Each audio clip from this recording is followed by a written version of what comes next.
Let's talk about mediation and our mediation template.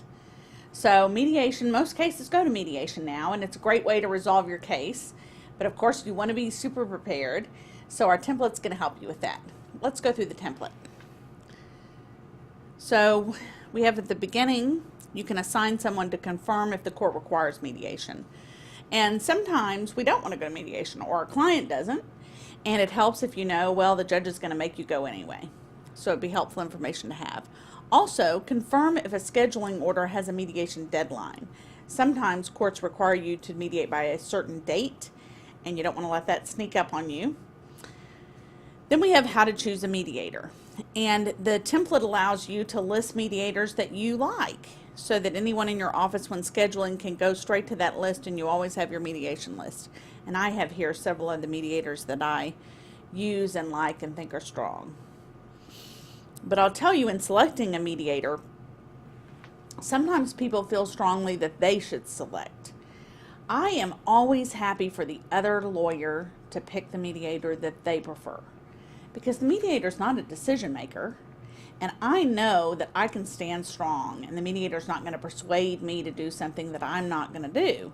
But if the other side has confidence in that mediator, and the mediator might have some persuasion over them, great. Let's go with the one they like.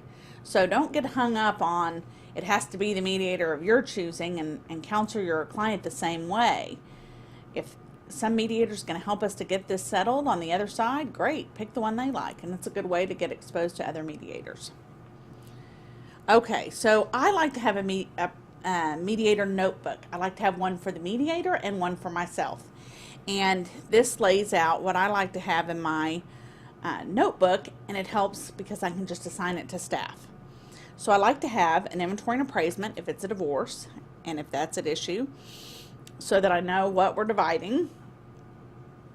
I like to have the latest pleadings, because maybe during the day you're going to, the mediator would like to see what's been pled, but maybe during the day that's going to come up. And you might even, if it doesn't look like it's going to be settling, be thinking about trial preparation. So do you need to amend your pleadings? You might be looking at that during the day. You know, there's a lot of downtime in mediation. So I like to have the latest pleadings from both sides. I like to have a spreadsheet, and I have the inventory and appraisement on a spreadsheet that I prepare ahead of time, and I like to put it on a thumb drive. So I put it on my hard drive, I bring my computer, I put it on a thumb drive, because sometimes the printing is the problem. So if you have a thumb drive and you can pass that thumb drive back and forth, it's easier to get things printed. So that's a good tip, is always have a thumb drive with you. And I send the client a mediation preparation letter. And I started doing this because there's some things that it's good for the client to know in advance, and there's so much information that they have to take in during the day of mediation that if they can look at some things in advance, it's a little less stressful for them.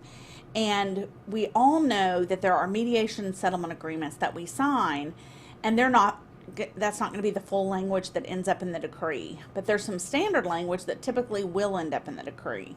And often the mediated settlement agreements will say, if we have an argument, we're going to use the family practice manual. So I just started printing off parts of the family practice manual that are likely to be that language that's referenced, so my client can look at it in advance. And typical language is the health insurance language. You know, we say one line in the mediated settlement agreement that husband or wife or mom or dad are going to pay for insurance for the child, and then it turns into 3 pages, 4 pages of health insurance language. So I include that. I include the standard possession order. And you might not end up with a standard possession order, but perhaps you'll end up with standard holidays or standard summer. And the summer is complicated, as we've all seen. So if people can look at that ahead of time, maybe the standard travel language, the terms and conditions, anything you can think of that you end up with, the passport language, that you end up with in your decrees that your client could look over, I think it just helps them to be a little bit more prepared, no surprises, and it also helps protect you. So your client doesn't say, well, you didn't tell me that when it said the standard language it was going to be this, and I hate this language. So it helps them to have that conversation with you in advance. So I call that the client mediation prep letter, and we have a sample of it for you in the template.